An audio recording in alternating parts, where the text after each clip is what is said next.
ሰላም ጤና ይስጥልኝ ውድ አሃዱ ቤተሰቦች፣ ይህ አሃዱ ወቅታዊ ዓለም አቀፋዊ ዝግጅታችን ነው።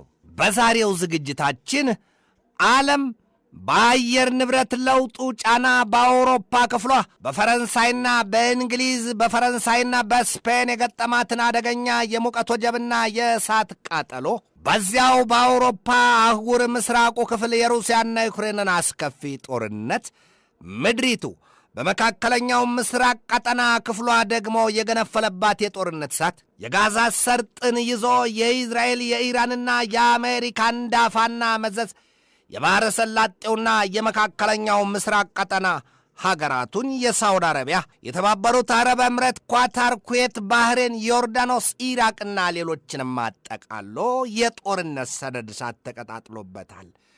ለዚያ የጦርነት ሰደድ እሳት ደግሞ ቋያና ቤንዚኑ ራሱ የሰው ልጅ ደም ነው። The war is no end in sight ይላል የወጣው መረጃ። ትራምፕና ኔታንያሁ ደግሞ አፍ ላፍ ገጥመው የዶለቱበት የኢራን ጦርነት 4ኛ ወሩን ይዟል። ትራምፕ የምትፈራ ሀገር አግኝተው ልክ ሚያዝያ 7 2020 በሰጡት ማብራሪያ የኢራንን ስልጣኔ ጨርሶ እናጠፋዋለን ማለታቸው ራሳቸውን ከማስገመት ባለፈ የልዕለ ኃያሏን ሀገር ጉልበትም ልብም ገላልጦ ያሳየ ሂደት ሆኗል በሚል ለስላቅ ተርፏል። ከዚያ መለስ ስንል በእስያ ቀጠና ያለውን በሩሲያና በቻይና በአሜሪካ መካከል ያለውን ከባድና ውስጡን እንደ ገለባ እሳት እየተጋጋመ ያለውን ፍግፍግ ዘልቀንና ጠልቀን እንመለከታለን።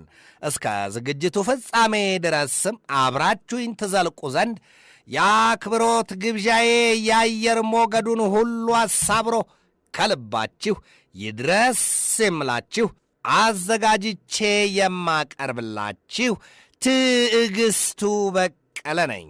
በምዕራቡና በምስራቁ ጎራ ተከፍላ እንደ ማሐረብ ንጥቂያ አልያም የሪሌ ሩጫ ውድድር የተያዘባት የምትመስለው ዓለም እየተገባደደ ባለው የአውሮፓውያኑ የ2026 ዘመን ከተፈጥሮና ከሰው ሰራሹ የበርካታ አይነት መቅሰፍት እንደወረደባት ሲገለጥ፣ በተለይም ደግሞ ሰሞኑን በወጣ መረጃ በፈረንሳይ ብቻ ከአየር ንብረት ለውጡ በተነሳው የሙቀትና ወበቅ አበላ ከ5700 በላይ ሕይወት ተቀጥፏል የሚል መረጃ ወጥቷል። የአየር ንብረት ለውጡን ማን ለዚህ ያደረሰው ሲባል ራሱ የሰው ልጅ። እነዚያ የሰለጠኑትና የበለጸጉት ሀገራት የሚባሉት የበካይ ጋዝ ልቀታቸው የሰማየ ሰማያቱን አልያም የኦዞንን ሌየር ይሉት እነርሱ ያንን ንብርብርና ድርብርብ የአየር ንብረት ደመና በረቃቅሶ የፀሐይ እሳታማና ስለታማ ጥፍሮች በምድሪቱ ይዘረጉ ዘንድ አብቅቷቸዋል። መከለያ ወይም መከላከያው የደመና ብርድ ልብስ እንዳይሆን ሆኖ ተቀዳዷል የሚል መረጃ ወጥቷል። ታዲያ ምንድነው የተረፋቸው? እነዚያ ስልጡኖቹና ሀብታሞቹ ሀገራት በሚለቁት የኢንዱስትሪዎቻቸውና የፋብሪካዎቻቸው የአየር ብክለት ወይም የካርበን ልቀት ያንን አደጋ አምጥተዋል። በገዛ አረሟ እባብ ይዛ ታስፈራራለች፣ አልያም በገዛ ጭንቅላታቸው ላይ እባብ ጠምጥመዋል ይሏቸዋል። የአየር ንብረት ለውጡ ዳፋ ያመጣባቸው መዘዝ እንደዚህ በአንድ ጊዜ ተመዞ የሚያልቅ አልሆነም። በየጊዜው በሩቅ ዘመን እንደቀበሩት ፈንጂ ጊዜ እየጠበቀ የሚፈነዳ ሆኗል ይሏቸዋል። ለነገሩ አውሮፓ ውስጥ የተከሰተው ክስተት ለዓለም ለየትኛው ክፍል ሲቀርለት ለሁሉም ይዳረሳል። አውሮፓ ላይ ዶፉን ሲጥል በሌሎቹ የምድሪቱ ክፍል የማካፋበት ምንም ምክንያት የለም ይላሉ። ታዲያ አውሮፓ ውስጥ ይህንን ያህል የአየር ንብረት ለውጡ ባመጣው የሙቀትና ወጀብ ዳፋ በፈረንሳይ ብቻ የሞቱ ሰዎች አይደለም የተነገረው። እንግሊዝም ከ2700 በላይ ዜጎቿን ቀብራለች ነው የተባለው። የተፈጥሮ አደጋ ከማን ጋር ይዋጉታል? በገዛ እጅ ይጎትቱታል። ሊመልሱት አይቻልም።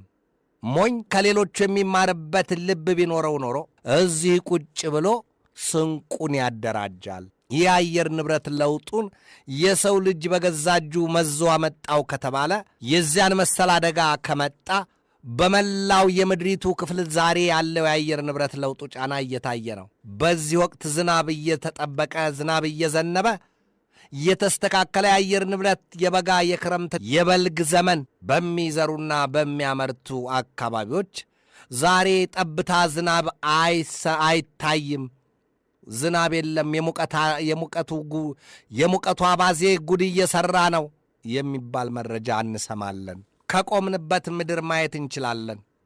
የሀገራችን የአየር ንብረት በዚህ መልኩ አልነበረም። ክረምት ወቅቶች አሉት። የበጋ ወቅት አለ፣ የበልግ ወቅት አለ። የኢትዮጵያ አርሶ አደር ወደ ኋላ ዞር ብሎ ቢጠየቅ በተገቢው አድርጎ ይተነትነዋል። ይሄ የአየር ንብረት ለውጡ ያመጣው መዘዝ በዓለም በየትኛውም ክፍል ነው። አውሮፓን ብቻ መጥቶ ያበቃ ወይም ለአውሮፓ ብቻ የወረደ መቅሰፍት አይደለም። ዛሬ ፈረንሳይና ስፔንን እያጥረገረገ እየሟጠጠ ያለ የሰደድ እሳት ተነስቷል። የዚያ የሰደድ እሳት መንስኤው ይኸው የአየር ንብረት ለውጡ ነው። በሌሎቹ ሀገራት ደግሞ የጎርፍ መጥለቅለቅ ይከሰታል። በአንዱ ጋር እጅግ አስከፊ ሙቀት፣ ከሙቀትም ከወበቅም አልፎ እሳት የሚከስት፣ በአንዱ ጋር ደግሞ ከዶፍም ዝናብ አልፎ ከጎርፍም አልፎ ጥርግርግ አድርጎ የሚያጠፋ። ይህንን ያመጣው የሰው ልጅ። ይህንን ሆናለች ዓለም። ከዚህም ውጭ እርስ በርስ የሰው ልጅ የሚጠፋፋባት አስፈሪ መድረክ ሆናለች። በዚህ ዘመን የሰው ልጅ በቲያትር ወይም በድራማ መድረክ ላይ ተገናኝቶ ቢታገል ቢዛዛት ድራማ ነውና ይወርዳል። ነገር ግን የዛሬቱ ዓለም በከፍተኛ ደረጃ የሰው ልጅ የሚጠፋፋባት መድረክ ሆናለች። የአንድ ሀገር ሕዝቦች ተከፋፍለው እርስ በርስ የሚጠፋፉበት የምድሪቱ ክፍል ብዙ ነው። ሱዳንን እንደ አብነት እናነሳል። ሆዲ ፍጀው ይሏል። በዚህ ዘመን ማን ነው ቆም ብሎ ራሱን የሚመዝንባት? ማን ነው በዋስትና የሚቆምላት? ከዚህ አወጣሻለሁ ሲል ወዲህ በጦርነት አበላ ውስጥ ያሉት በጣም በርካቶቹ መንግስታት ዛሬ የሁለቱ የሦስቱ አገራት ወደ ጦርነት መግባት ለተቀረው ዓለም በቀጥታ በአንድ ሰንሰለት እንደታሰረ ሁሉ ሁሉንም ይዞ የሚወድቅ ሆኗል። ቆም እንበል። በዚህ ወቅት በአሜሪካ በኢራንና በኢዝራኤል መካከል እየተካሄደ ያለው ግዙፍ ጦርነት መልኩን ቀየር አድርጎ ኢዝራኤልን ወደ ቤይሩት ሲወስድ ወይም ወደ ሊባኖስ በሄዝቦላ ላይ ጦሯን ሲያሰብቅ፣ በአሜሪካና በኢራን መካከል ግን ጦርነቱ ዛሬም እንደበረታና እጅግ አሰቃቂ የተባለ ብርቱ ውጊያ እየተካሄደ መሆኑን እንሰማለን። መካከለኛው ምስራቅ ቀጠና ሀገራቱን የሳውዲ አረቢያ፣ የተባበሩት አረብ ኤምሬት፣ ኳታር፣ ኩዌት፣ ባህሬን፣ ዮርዳኖስ፣ ኢራቅና ሌሎችንም አጠቃሎ የጦርነቱ ሰደድ እሳት ተቀጣጥሎባቸዋል ነው የሚባለው። ለዚያ የጦርነት ሰደድ እሳት ደግሞ ቋያና ቤንዚኑ የሰው ልጅ ደም ነው። the war with no end in sight ይላል እየወጣው መረጃ። ትራምፕና ኔታንያሁ አፍላፍ ገጥመው ሊዶልቱበት፣ የኢራን ጦርነት ገና በዚህ መልኩ ከቀጠለ ወዴት ሊያበራ ይችላል የሚለው ጉዳይ በከፍተኛ ደረጃ አጠያያቂ ሆኗል። የዓለማችን 20% አሊያም 1/5 የነዳጅ ዘይት መተላለፊያው የፋርስ ባህሩ የሆርሙዝ ወሽመጥ ተዘግቷል። በቀይ ባህርም ያለው የባብ አልመንደብ መተላለፊያ ተዘግቷል። በዚያም የተነሳ የነዳጅ ዘይት ዋጋ $100 በላይ ወጥቷል በበርሜል። በአሜሪካና በኢራን መካከል ያስከፊ ጥቃት 13 ሌሊቶች ተቆጥረዋል። የኢራን የተለያዩ ክፍሎች ተደብድበዋል። ያንን ተከትሎም ኢራን በአጻፋ ምላሿ በዚያ ቀጠና ያሉትን ሀገራት ኩዌትና ባህሬንን አሰነታቸውን አስቆጥራቸዋለች። ገና ደግሞ ትራምፕና ኔታንያሁ ተገናኝተው በኢራን ጉዳይ በቀጣዩ ሳምንት ሊዶልቱ ነው የሚል መረጃ ወጥቷል።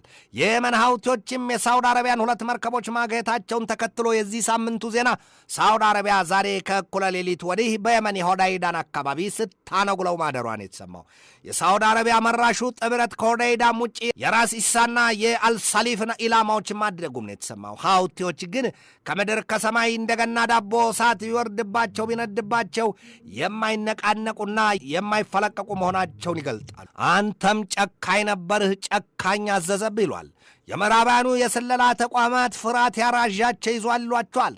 ያውም ኢራን እስራኤልን በጠንካራ ክንዷ ልትመታት እየተዘጋጀች ነው ሲሉም ያሳያሉ። የኢራኑ መንፈሳዊ መሪ አያቶላ ሞጅታባ ካሚኔ በአሜሪካና በእስራኤል የጣምራ ጦርነት የተገደሉባቸውን የአባታቸውን የአያቶላ አሊ ሰይድ ካሚኔን ደም ለመበቀል ቂምና በቀል የቋጠረችው አልባቸው አላስቆም አላስቀምጥ ብላቸዋለችና መጀመሪያ አይሁዳዊቷን ሀገር እስራኤልን ክፉኛ ድንገቷን ሊመቷት አሸምቀውላታል የሚባል መረጃ ወጥቷል። ሰውየው ይህንን የሚል መረጃ ቢወጣባቸውም ግን እርሳቸው አባታቸውና ሌሎች ቤተሰቦቻቸው በተገደሉባት በዚያች የካቲት 28 ቅዳሜ ረፋዷ ቀን በደረሰባቸው ብርቱ በትር እርሳቸው ሌላው ቀርቶ በአባታቸው ቀብር እንኳ መገኘት አልቻሉም አያቶላ ሙጅተባ ካሚኒ። ነገር ግን በዚያው ባሉበት ሆነው የኢራን አብዮታዊ ዘብ ኃይል እና የኢራን ጦር ኃይል በጠላቶቹ ላይ ከባድ የተባለ ኪሳራ ያደርግ ዘንድ ስልት እየቀመሩና ትዕዛዝ የሚሰጡ ሰው ናቸው ይሏቸዋል። በአደባባይ ታይተው አያውቁም አያቶላ ሙጅተባ ካሚኒ። አሁንም አሜሪካ አጠንክራ ኢራንን መደብደብ ይዛለችና ያሳደዱት እባብ ጅራቱን ሊይዙ ሲያበሩት ወደ ኋላ መለስ ቢሉት ያንን ጊዜ አርገኝ አለ ይለዋል። በሂብሩ ወይም በዕብራይስጥ ቋንቋ የሚታተመው የዲዮት አህሮኖት ጋዜጣ ባወጣው መረጃው ኢራን ኢዝራኤልን ልትመታት ቁርጥ አድርጋ መቆሟን የደህንነቱ ዘርፍ አካላት ነግረውኛል ነው ያለው። ይሁንና ትራምፕ ኢዝራኤል በቀጣይ በታሰበው የኢራን ጦርነትና ጥቃት እንድትገባ አልፈለጉም ነው የሚባለው። ኢራን ደግሞ ኢዝራኤል በጦርነቱ ትገባ ዘንድ አበክራ መሻቷን የተገለጠው የአሜሪካው ፕሬዚደንት ዶናልድ ትራምፕ በዚህ ወቅት ኢራንን እንዳሰቧት ሊያደርጓት አልተቻላቸውም ይሏቸዋል። እናም ሰውየው ይህንን ማለታቸው ተሰምቷል። ትናንት አመሻሽ ላይ በሰጡት ማብራሪያ ቻይናና ሩሲያ ከኢራን ጋር በያዝነው ጦርነት ኢራንን ይደግፏታል ብዬ አላምንም። የሚደግፏት ከሆነ ደግሞ ለእነርሱ በጣም መጥፎ ይሆንባቸዋል ነው ያሉት ትራምፕ አሉ። ከቻይናው ፕሬዚደንት ሺጂንፒንግ ጋር በቅርቡ ስንወያይ ለኢራን ምንም አይነት የጦር መሳሪያ ድጋፍ የሚሆን ሽያጭ እንደማያደርግ ነግሮኛል ነው ያሉት ትራምፕ። አክለውም ፑቲንም ቢሆን ለኢራን የጦር መሳሪያ እንደማይሸጥላት ነግሮኛል። እናም ሩሲያና ቻይና በኢራን ጦርነት የሉበት ነው ያሉት። የቸገረው ዱቄት ከነፋስ ይጠጋ አላለያም ሊገድል የመጣ ጠላት አባባ ቢሉት አይምርም። ከዚያም ሲርቅና ሲጠልቅ አጥብቆ ጠያቂ የእናቱን ሞት ይረዳ ይሏል። ኢራን፣ ቻይናና ሩሲያ ሦስቱ አገራት የፈርጀ ብዙ ውልና የወታደራዊ ውል ስምምነት መፈራረማቸውን ልብ ይሏል። አይ ቲንክ አይ ትረስት ደም ነው ያሉት ትራምፕ። ፑቲንና ዢን የማምናቸው ይመስለኛል አሉ። ልፋ ያለው አንድ እንጨት ያስራ ይሏል። አሊያም ሳል ይዞ ሌብነት፣ ቂም ይዞ ጸሎት፣ አለባብሰው ቢያርሱ በአረም ይመለሱን፣ አሊያም ሆድ ሲያውቅ ዶሮ ማታን በሆነው ማብራሪያቸው ትራምፕ ሩሲያና ቻይና በኢራን ጦርነት እጃቸው የለበትም ይበሉ እንጂ ግን የመከላከያ ሚኒስትራቸው ፔቴክሴት ሩሲያና ቻይና በኢራን ጦርነት መግባታቸውንና ከኢራን ጎን የመቆማቸውን ነገር ነው የገለጡት። ትራምፕና ኔታንያሁ ለፍጻሜ በቸገራቸውና በራቀባቸው የኢራን ጦርነት ጉዳይ ሊመክሩ በቀጣይ ሳምንት ጊዜ ቆርጠዋል። ከነገ በሚጀምረው የቀጣው ሳምንት ደግሞ የአሜሪካው ሴናተር ሊንድሴይ ግርሃም የቀብር ሥርዓት የሚፈጸምበት ጊዜም ነው። ኔታንያሁ በዚያም ላይ በሴናተር ሊንድሴይ ግርሃም ቀብር ሥርዓት ላይ ይገኛሉ ነው የተባለው። ሊንድሴይ ግርሃም አበክረው በአሜሪካ ሴነት በከፍተኛ ደረጃ የሚሞግቱና ትልቅ ተጽዕኖ ፈጣሪ ወዲያም የፕሬዚደንቱ ዶናልድ ትራምፕ ብርቱ ደጋፊና እርሳቸውን ሳይቀር ሐሳብ የሚያስቀይሩ ጠንካራ ሴናተር ናቸው ይሏቸዋል። ሰውየው ወደ ዩክሬን ተጉዘው ከዩክሬን በመጡ ከ24 ሰዓት ባልሞላ ጊዜ ውስጥ ሞተዋል የሚል መረጃ ወጥቷል። ጉዳዩ ወይም የሴናተሩ ሊንድሴይ ግርሃም ሞት ከሩሲያ እጅ ጋር የተያያዘ ነገር ሳይኖረው አይቀርም። ኢራንም ሳትኖርበት አትቀርም። ኢራንን ለዚያ ያስገመተና ያስጠረጠራት ደግሞ ትራምፕንና የ13 አገራት መሪዎችና ፖለቲከኞችን እገድላለሁ ስትል በስም ዝርዝር ለይታ ማውጣቷንም ጨምሮ ነው። በምን ልትገድላቸው ትችላለች? ትራምፕን እንደ ተናዳፊ እባብ እያደነቻቸው ነው የሚል መረጃ ይወጣል። እገድላለሁ ስትል ኢራን በአደባባይ ዝታ ፎክራ። እኒህ የአሜሪካው ጎምቱ ሴናተር ሊንድሴይ ግርሃም ከኩዌት ጉብኝት በኋላ ወደ ሀገራቸው ሲመለሱ ከ24 ሰዓት ባነሰ ጊዜ ሞቱ ሲባል የለም በቀጥታ የሩሲያና የኢራን እጅ አለበት የሚል መረጃ ነው የወጣው። እንግዲህ ውስጡን ለቄ ሲሏል ኢትዮጵያውያኑ። ሁለቱ ሀገራት በጋራ በኢራን ቀድሞ ያሰሉትን የመንግሥት ለውጥ አሊያም ሞሳድና ሲአይኤ ደግሞ በአንድ ወገን ኩርዶችን አስታጥቀው በኢራን ላይ ብለው ካዘመቱ በኋላ የእግረኛ ኃይላቸውን አስገብተው ኢራንን ሊያመሰቃቅሏት አቅደዋል፣ አሲረዋል ነው የተባለው። አሜሪካ በኢራን ጦርነት የቻይናና የሩሲያ እጅ የለበትም ትባል እንጂ ታዲያ ዞር ብላ ቻይናን በአርቲፊሻል ኢንቴሊጀንስ ስርቆት ማስጠንቀቋ ዛሬ የተሰማ ዜና ነው። በቀጥታ ወደ ምስራቅ አውሮፓ የሩሲያና ዩክሬን ጦርነት ጉዳይ እናልፋለን። ሁለቱ ሀገራት 5ኛ ዓመታቸውን በያዙበት ጦርነት አሁን የኃይል መሠረተ ልማት ዘርፎቻቸውንና የወታደራዊ ተቋማቶቻቸውን በሰው አልባ የጦር አውሮፕላን ወይም በድሮን ኢላማቸው ማድረጋቸው ነው የሚነገረው። ዩክሬን ዛሬ በተሰማባት ዜና የሩሲያውን ፕሬዚደንት ቭላዲሚሮቪች ፑቲንን የትውልድ ከተማ ቅዱስ ፒተርስበርግን ክፉኛ መምታቷን ተከትሎ ፑቲን በሐፍረት ተሸማቋል የሚል መረጃ ወጥቷል። ዩክሬን ቤታቸው ድረስ ሄዳ የጥፊ ያህል መታቸዋለችና 1613ኛ ቀኑን ባስቆጠረው የሩሲያና ዩክሬን ጦርነት ከሁለቱም ወገን ከ2 ሚሊዮን በላይ ሰዎች ወድቀውበታል ነው የሚባለው። ጦርነት ማለት ትርፉ ይሄ ነው። ገሚሱ የምድሪቱ ወይም የዓለም ክፍል ገና ያለውን ሃንዱራ ሀብት እየሸጠና እየዘረፈ እየሰረቀም ወደ ገንዘብ ለውጦ የጦር መሳሪያ ገዝቶ በገዛ ወንድሙ ላይ ሊተኩስ አሊያም የገዛ ወንድሙን ገድሎ መሬት ሊሰፋው መብላቷን አላወቀች፣ እጇን ታጠበች። አረ ለመሆኑ የዚህ አይነቱና የዚህ መሰሉ ጉድ እስከ መቼ ይቀጥልባት ይሆን ምድሪቱ? የጦር መሳሪያ እየገዙ ለዳቦ የቸገራቸው የጦር መሳሪያ ብዙ ገንዘባቸውን ቆጥረው የጦር መሳሪያና ጥይት ሲገዙ ይሰማል። ምን ማለት ይሆን? የጦር መሳሪያ ሸመታ የት ያደርሳል? ምን ጠላት መጣ? የእርስ በርስ ጉዳይ በምን ይገፋል? በሽምግልና እርስ በርስ ቁጭ ብሎ በመጨዋወት የከፋም የጠነከረ ቃላትም ሳይሰነዘር ቁጭ ብሎ በመጨዋወት ሐሳብ በመጋራት በመለዋወጥ።